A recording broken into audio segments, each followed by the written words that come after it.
Mais vous voyez, je crois que l'essai de saisir donc, le transcendant ne concerne pas le transcendant. Et que donc il y a un épaississement de la matière, une résistance de la matière, peut-être ailleurs que dans l'effort de l'homme pour saisir le transcendant et pour se saisir lui-même. Je dis qu'attention, que l'effort de l'homme pour se saisir épaissit la matière et sa connaissance, sa recherche de connaître la matière est un empêchement à ce que la matière devienne transparente à elle-même. Puisque nous faisons partie de la matière et que notre esprit recherchant la transcendance ou n'importe quelle empêche la transparence, empêche quoi?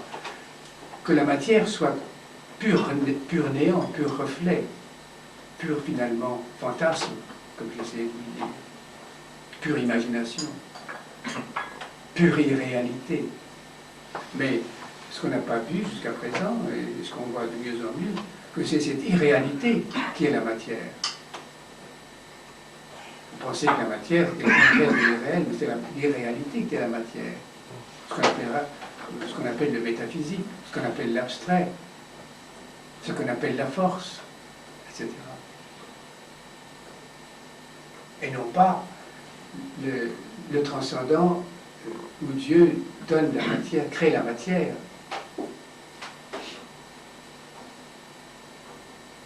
Et crée l'homme.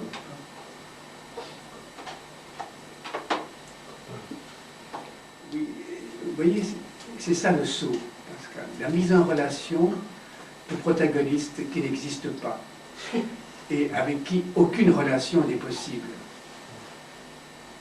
Alors, ce qui est difficile et compliqué, c'est que ce que je vous dis, c'est tantôt vrai, tantôt faux.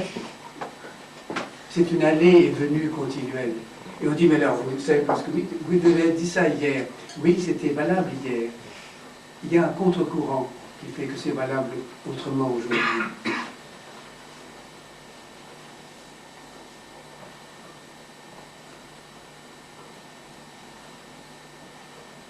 Et ceci est peut-être rend transparente une certaine réalité, une certaine matière, qui n'est pas, si vous voyez, quelque chose qui transcende, qui n'est pas quelque chose qui est sublime. Le sublime devient, vous le savez par vous-même, vos sentiments sublimes deviennent des sentiments abjects, mais par un saut immédiat. Vous vous trouvez immédiatement dans votre propre abjection, dans votre propre déloyauté, etc. Et l'instant d'avant, vous étiez dans le sublime, vous étiez un saint. Le saint est un ivrogne qui s'ignore, si vous voulez. Alors, là, il y a quelque chose de révoltant. C'est là qu'il faut que vous vous trouviez. Dans ce dire non à quelque chose à quoi je n'ai pas dit oui, mais à quoi je n'ai pas dit non.